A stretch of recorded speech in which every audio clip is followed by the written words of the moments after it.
RBI ने India का much awaited project यानी सीबीडीसी से related which is central bank digital currency recently launch कर दिया है। जैसा कि आप यहां पर मेरे बैकग्राउंड में देख सकते हो, बहुत सारे न्यूज़पेपर्स ने ये न्यूज़ जो है वो कवर करी है recently. As you can see here, Indian Express का ये कटिंग है और ये आज का ही न्यूज है जो मैं आपको यहां पर शो कर रही हूं। This is Indian express of December 1, 2022 की इंडिया का डिजिटल रुपी पायलट प्रोजेक्ट जो है वो लॉन्च हो चुका है। इसके बारे में हम सब कुछ जानेंगे। उससे पहले आप ये सारे न्यूज़पेपर कटिंग्स देख सकते हो जो सबके सब सीबीडीसी यानी सेंट्रल बैंक डिजिटल करेंसी के बारे में बात कर रहे हैं। इसका जो शुरुआत हुई ये मैं आपको बता दूं, वो बजट 2022 से हुई थी, जहां पर हमारी honourable finance minister Nirmala Sitharaman ji ने इसके बारे में बोला था कि ये हम लॉन्च करने वाले हैं, जो अभी रिसेंटली एग्जीक्यूट हुआ। इससे पहले भी नवंबर में इसी से रिलेटेड एक न्यूज थी विच वाज व्हाट कि सेंट्रल बैंक ने जो है होलसेल सीबीडीसी शुरू किया है एक पायलट प्रोजेक्ट की तरह, राइट। और अभी जो रिसेंटली है, होलसेल का मतलब है कि कुछ चुनिंदा बैंक ही इसको यूज कर सकते थे। ये नवंबर का न्यूज है जैसा कि आप देख सकते हो। और उसके बाद अभी December 1 से ये हमारा रिटेल के लिए भी शुरू हो गया है। अभी हालांकि ये एक पायलट प्रोजेक्ट है, यानी कुछ चुनिंदा बैंक या फिर आप बोल सकते हो कुछ चुनिंदा जगहों पर देयर आर 4 सिटीज जिसको बेसिकली सेलेक्ट किया गया है, which is new Delhi, Mumbai, Bangalore और भुवनेश्वर, जिस पर इस पर्टिकुलर प्रोजेक्ट को टेस्ट किया जाएगा और आगे देखा जाएगा कि किस तरीके से ये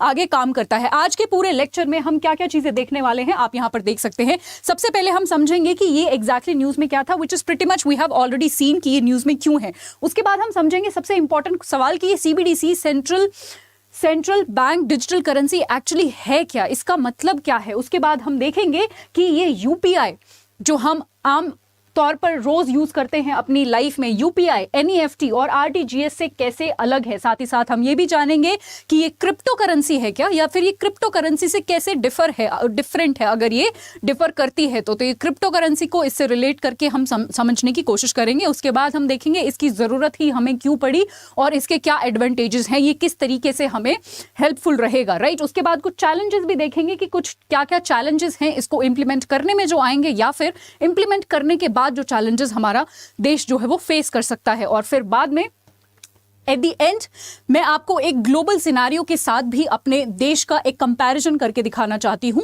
तो वो एक एंगल भी हम आज के लेक्चर में देखने वाले हैं। आई होप ये पूरा जो टॉपिक है ये बहुत ही इंटरेस्टिंग आपके लिए होगा। तो आज का टॉपिक शुरू करने से पहले मैं थोड़ा सा आपको हिस्ट्री में लेके जाना चाहती हूं, जहां पर मैं आपको बताऊंगी कि हमारे जो ऑनरेबल प्राइम मिनिस्टर हैं उनका जो एक सपना है कि डिजिटल इंडिया बनाना है, जिसमें एक सबसे इंपॉर्टेंट सेक्टर है ये करेंसीज वाला, इसको हमने डिजिटली हमने प्रमोट करना है। ये बेसिकली काफ़ी पहले से ही शुरू हो गया था, राइट। हालांकि 2014 के बाद बहुत सारी चीज़ों ने इसमें बहुत तेजी से तरक्की करी है, बट ये चीज़ें जो है वो शुरू हो गई थी 1990 में ही, जब हमने इलेक्ट्रॉनिक क्लियरिंग सर्विसेज लॉन्च किया था। उसके बाद 2004 में हमने RTGS which is real time gross settlement हमने लॉन्च किया था। उसके बाद हम एनईएफटी के कॉन्सेप्ट के साथ आए थे, which was national electronic fund transfer. Again कब आए थे? 2005 में। 2010 में हम आईएमपीएस यानी इमीडिएट पेमेंट सर्विसेज के साथ आए।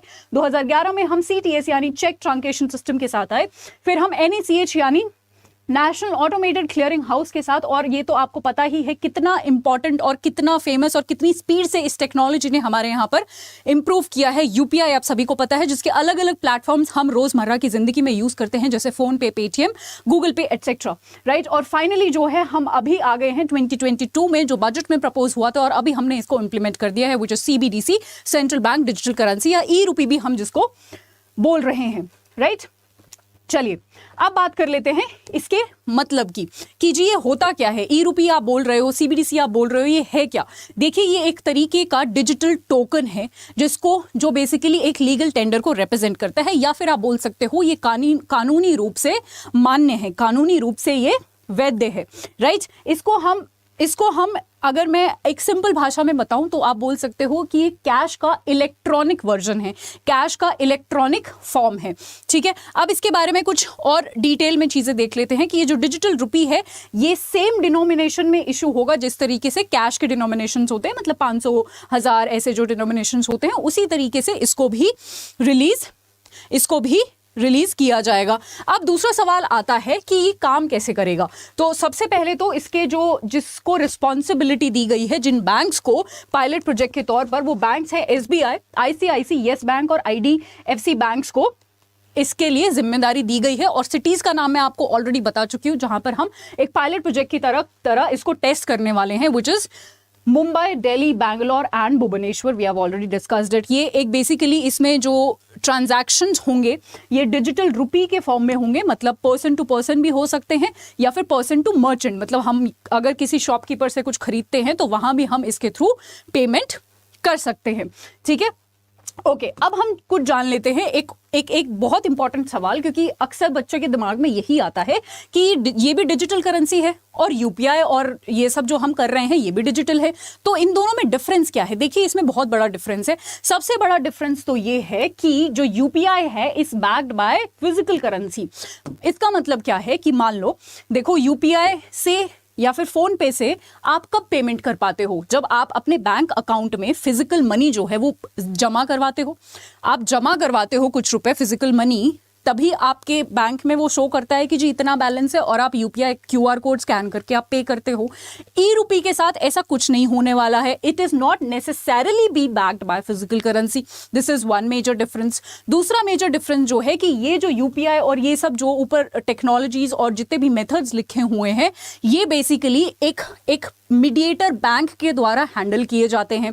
ई रुपी के केस में ऐसा कुछ नहीं होगा। तो ये जो मीडिएशन है बैंकों की, जैसे फॉर एग्जांपल जितने भी कमर्शियल बैंक है, एचडीएफसी, आईसीआईसीआई, जितने भी बैंक्स हैं, इनका मीडिएशन कुछ नहीं होगा। ये सीधा सीधा आरबीआई द्वारा हैंडल किया जाएगा, which is it will be directly handled by और it will be operated by and controlled by completely the central bank of our country, RBI, right. तो इन दोनों में जो मेजर डिफरेंस है, I hope it is clear to you.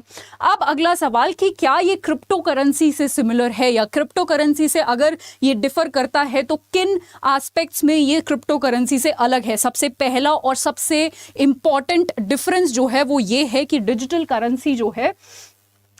Currency जो हम CBDC की बात कर रहे हैं, ई रुपी की बात कर रहे हैं, उसको आरबीआई कंट्रोल करता है। हम सबको पता है कि क्रिप्टो करेंसी जो है उसको कोई रेगुलेट नहीं करता है, ना कोई बैंक उसको रेगुलेट कर रहा है, ना किसी भी देश की सरकार उसको रेगुलेट कर रही है। वेयर इन अगर हम क्रिप्टो करेंसी की इसकी सीबीडीसी की बात करते हैं तो उसको सेंट्रल बैंक जो है हमारे देश का कंट्रोल कर रहा है। And this is the major difference. If you talk about the regulations between both of them, this is the major difference you will find between these two currencies, right? उसके बाद ये जो डिजिटल करेंसी है ये बहुत सारे देशों ने, ऐसा नहीं है कि इंडिया ने ही पहली बार शुरू करी है, बहुत सारे ऐसे देश हैं जिन्होंने ऑलरेडी डिजिटल करेंसी का कॉन्सेप्ट शुरू कर दिया है और ये ग्लोबली एक्सेप्टेबल है। ऐसा नहीं है कि अगर आप डिजिटल करेंसी को बाहर लेके जाओगे, कहीं फॉरेन में ट्रैवल कर रहे हो, वो आपको एक्सेप्ट करने से नहीं मना कर सकते, ये हर जगह एक्सेप्टेबल है।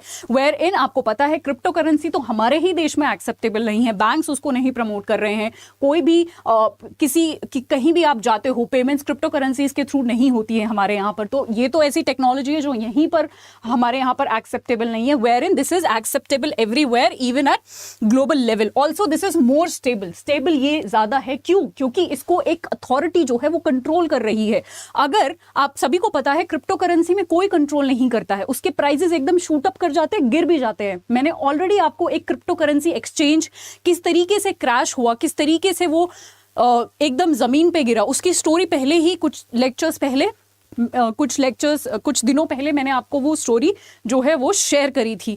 क्यों ऐसा होता है, क्यों ये इतनी वॉलेटाइल है? ये वॉलेटाइल इसलिए है because there is no control, there is no controlling authority. कोई सेंट्रल अथॉरिटी नहीं है जो पूरी चीजों को कंट्रोल कर रहा है। ये पूरा खुला है, जिसका जो मन है वहां पर चीजें हो रही हैं। अगला डिफरेंस जान लेते हैं कि यहां पर जो ट्रांजैक्शंस हैं are only known to sender, receiver और बैंक, और यहां पर ये पब्लिकली अवेलेबल होता है, राइट। अगला difference, next difference, it needs a strong password to protect the digital wallet, right. यहां पर ये इंक्रिप्शन के थ्रू सिक्योर होता है, राइट। आई होप ये डिफरेंसेस अब क्लियर हैं। अब इसकी जरूरत हमें क्यों पड़ी और अगर हम ये ले आए हैं तो अब इसके फायदे क्या हैं? सबसे पहला फायदा और सबसे मेजर फायदा ये है कि जी जो ऑपरेशन कॉस्ट आती थी ना, पहले ऑपरेशन कॉस्ट आती थी फिजिकल कैश को मेंटेन करने में, ट्रांसफर करने में, ठीक है, एक बैंक से दूसरे बैंक का जब ट्रांसफर होता था, या फिर पूरा जो मेंटेनेंस कॉस्ट आता था वो कहीं ना कहीं ई रुपी की आने की वजह से काफी हद तक कम हो जाएगा। उसके बाद हमें पता है फाइनेंशियल इंक्लूजन इससे बढ़ेगा। ये भी हमारी सरकार का एक सबसे महत्व और सबसे इंपॉर्टेंट मुद्दा है कि हमें फाइनेंशियल इंक्लूजन अपने देश में लाना है, यानी हर एक इंसान तक, हर एक पर्सन तक, हर एक व्यक्ति तक अपना बैंकिंग का बैंकिंग की फैसिलिटीज, बैंकिंग की सुविधाएं हमें पहुंचानी है। उसके बाद ब्रिंगिंग रेजिलियंस, मतलब अगर किसी भी तरीके का हमारी इकोनॉमी में कोई भी सेटबैक आ जाता है तो वहां भी कहीं ना कहीं रिकवरी में ये ई मनी जो है वो हेल्प करने वाला है। उसके बाद डेफिनेटली अगर हम कुछ ऐसे नए तरीके लेके आते हैं तो वो इनोवेशंस में भी हेल्प हमारी यहाँ पर करने वाले हैं। और सबसे मेजर और सबसे इंपॉर्टेंट वाला, आप सभी को पता है जब क्रिप्टो करेंसी आया था, या फिर आप बोल सकते हो क्रिप्टो करेंसी में बहुत सारी चीज़ें हैं। क्या क्या चीज़ें हैं? मनी लॉन्ड्रिंग के वहाँ पर केसेस होते हैं। हमने अक्सर बहुत सारे रिपोर्ट्स और बहुत सारे स्टैट्स पढ़े हैं जहाँ पर हमने देखा है कि मनी लॉन्ड्रिंग को वो प्रमोट करता है, टेरर फाइनेंसिंग को वो प्रमोट करता है, इन सब चीज़ों को प्रमोट करता है। तो अगर ई मनी कोई आता है और वो भी अगर हमारा सेंट्रल बैंक उसको लेके आ रहा है, मतलब एक इतनी इंपॉर्टेंट अथॉरिटी उसको लेके आ रही है, तो कहीं ना कहीं ये सब चीजें भी हम कर्ब कर पाएंगे। So to curtail money laundering, to curtail terror financing, e money is going to be really helpful for us. और अब एक इंटरनेशनल एंगल में आपको इससे जुड़ा हुआ बताना चाहती हूँ। देखिए, दो देश आप बोल सकते हो डेवलप्ड देश, यूएस और चाइना, इन दोनों के बीच में डिजिटल करेंसी को लेके एक प्रॉक्सी वॉर चलता रहता है। तो इंडिया ने अपना डिजिटल करेंसी लेके आया, इंडिया, ठीक है। इसका हमें ये फायदा होने वाला है कि इन दोनों कंट्रीज के बीच में जो प्रॉक्सी वॉर चल रहा है इससे हमें कोई इंपैक्ट नहीं पहुंचेगा, या फिर हम उस इंपैक्ट को मिनिमाइज कर सकते हैं, क्योंकि अब हमारे पास अपनी खुद की एक डिजिटल करेंसी है। उन दोनों में अगर वॉर चल रहा है तो वो चलता रहेगा, जैसे भी वो सॉर्ट आउट करे। हमें अपनी फाइनेंशियल स्टेबिलिटी पर ध्यान देना है, हमें अपनी फाइनेंशियल स्टेबिलिटी को बचा के रखना है। तो कल को अगर कुछ भी इन दोनों देशों के बीच में हुआ, उसकी वजह से हमारे ऊपर नहीं इंपैक्ट पड़ना चाहिए। तो ये एक ग्लोबल एंगल है जो मैं आप सभी को बताना यहां पर चाहती थी, राइट। और इस एक और चीज है जो अगेन बहुत इंपॉर्टेंट है, इससे हमारा डॉलर पर डिपेंडेंस भी जो है कम हो जाएगा। आप सभी को पता होगा कि इंटरनेशनल वर्ल्ड में there are no permanent friends, there are no permanent enemies, there are only and only permanent interest. तो कल को अगर मान लो चाइना सुपर पावर बन जाता है, उनकी करेंसी बहुत ज्यादा स्ट्रांग हो जाती है, तो हमें भी कहीं ना कहीं वो बेसिकली हमारे लिए वो बहुत ज़्यादा अच्छी बात नहीं होगी। तो किसी भी फॉरेन करेंसी पर हमें डिपेंडेंट नहीं रहना चाहिए, चाहे वो डॉलर है, चाहे वो अगर चाइना बन जाती है उनका करेंसी हो जाता है, या कोई भी देश फॉर दैट मैटर। हमें बेसिकली अपनी स्टेबिलिटी पर ज़्यादा ध्यान देना चाहिए, ना कि अपनी डिपेंडेंसी दूसरों के ऊपर रखनी चाहिए। और ये उसी लाइन में एक बहुत बड़ा कदम है कि हमने अपनी खुद की एक डिजिटल करेंसी लॉन्च कर चुके हैं हम, और उसको हम टेस्ट भी कर रहे हैं एक पायलट प्रोजेक्ट की तरह, राइट। अब देख लेते हैं कुछ चैलेंजेस। देखिए, जब भी हम इंटरनेट की बात करते हैं, कुछ डिजिटाइजेशन की बात करते हैं, तो हमारे दिमाग में जो सबसे बड़ा चैलेंज है, या फिर हमारे उस टेक्नोलॉजी को जब हम पूरा करने की कोशिश करते हैं, जो सबसे बड़ा चैलेंज आता है, दैट इज प्रिवेसी या फिर डेटा ब्रीच के इश्यूज बहुत सारे आते हैं, आए भी ऑलरेडी हैं। जब हमने बहुत सारी दूसरी टेक्नोलॉजीज को इम्प्लीमेंट करने की कोशिश करी है, the same will be with CBDC जब हम इसको इम्प्लीमेंट करेंगे, राइट। तो इन सब चीज़ों से हमें डेफिनेटली डील करना है। ऑल्सो हमें एक आर्किटेक्चर की ज़रूरत है, एक रेगुलेटरी आर्किटेक्चर की ज़रूरत है, क्योंकि हम नई चीज़ें ला रहे हैं, तो नई चीज़ों में नए प्रॉब्लम्स भी आएंगे। तो उन सबको कॉम्बैट करने के लिए we need to come up with some regulatory architectural kind of solutions, right. अब मैं बात कर लेती हूँ जो मैंने आपको बताया था शुरू में, ओके। तो दिस इज ऑल्सो, ये जो मैं येलो में मार्क कर रही हूं, दीज आर द कंट्रीज, ये जो मैं येलो में मार्क कर रही हूं, दीज आर द कंट्रीज। मैं एक ग्लोबल सिनेरियो आपको दिखा देती हूं। तो येलो में जो मैंने मार्क करा है, ये वो कंट्रीज हैं जिन्होंने पायलट प्रोजेक्ट की तरह इसको लॉन्च कर दिया है। इसमें हमारा देश आता है, चाइना आता है, ठीक है जी। और यहाँ पर आप देख सकते हो अमेरिका, यहाँ पर आप देख सकते हो कनाडा, और ये सब पार्ट्स आते हैं, राइट। अगर आप ग्रीन में ये वाला देखो, जस्ट अ सेकेंड, या अगर हम ग्रीन की बात करें, मतलब इस एरिया की, विच इज यूनाइटेड स्टेट्स, ठीक है। साउथ अमेरिका में भी कुछ रीजन है, अफ्रीका में भी कुछ रीजन है। तो ये वाले जो हैं, इनकी रिसर्च चल रही है, हालांकि बहुत स्पीड में चल रही है, और आई एम श्योर ये भी अपना, इनफैक्ट यूएस ने तो शायद कर भी दिया है। तो ये एक ग्लोबल सिनेरियो मैं आपको दिखाना चाहती थी कि ऐसा नहीं है कि ये सिर्फ हमारे ही यहाँ पर हुआ है, ग्लोबली भी इसका जो है काफ़ी ज़्यादा लोग इसको इम्प्लीमेंट करने की, इसको लॉन्च करने का ऑलरेडी प्लान कर रहे हैं। तो हमारे लिए भी ये बहुत ज़रूरी हो जाता है कि हम भी अपनी एक फाइनेंशियल स्टेबिलिटी को मेंटेन करने के लिए, या फिर अपनी एक ग्लोबल प्रेजेंस बढ़ाने के लिए, अगर सारी जगह ऐसा हो रहा है, तो हम भी अपना एक digital currency which is backed by a central authority and which is yes it is already backed by a central authority RBI, तो उससे बेहतर तो वैसे भी कुछ नहीं हो सकता। अगर इससे रिलेटेड एक बहुत न्यूज़ में एक देश भी रहा था, एल सेल्वाडोर, अगर आपको पता हो, एल सेल्वाडोर एक South American Central American country है, जैसा कि आप यहाँ पर देख सकते हो। El Salvador became the first country, world's first country rather, to make bitcoin an official currency. तो ये एक 2021 की एक न्यूज़ है, but it is still important, क्योंकि ये सबसे पहला देश बना था जिसने किसी क्रिप्टो को अलाउ किया था या फिर ऑफिशियल करेंसी अपनी बनाई थी, तो इसलिए काफ़ी न्यूज़ में रहा था, अभी भी ये इंपॉर्टेंट है।